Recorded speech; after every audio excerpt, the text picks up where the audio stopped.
ஒரு புண்ணியம். ரொம்ப நன்றிங்கப்பா. சரிங்க சரி. ஒரு வாரமா நான் வர்ற பாட்டுக்கு உங்களுடைய உதவினாலதே நல்லபடியா இருக்கு. சரி ரைட், சந்தோஷம். அதே எங்களுக்கு போதும். ரொம்ப பரவாயில்லையாப்பா? சாப்பாடு வந்துருக்கான். சாப்பாடு இருக்கு. சாப்பாடு இருக்குமா? எல்லாம் சாப்பிடுங்க. எல்லாம் நீங்க ஐயா எந்த குறை இல்லாம எல்லாம் சாப்பிடலாம் இருக்கணும். எதுவும் ஐயா எடுக்கணும். ஐயா உங்களுக்கு எல்லாம் பிடிச்சி செய்வாரு.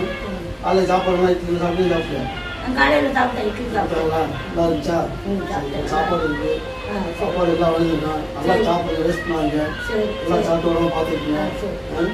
ஆமாம், உங்களை பார்த்துருக்கு ஆளா இருக்கலையா? பார்த்துருக்கு ஆளு இருக்காரு. எல்லாம் முடிஞ்சிச்சுக்கலாம். எல்லாம் சாப்பிட்டு நல்லா இருக்கணும். ரொம்ப இருக்கணும்.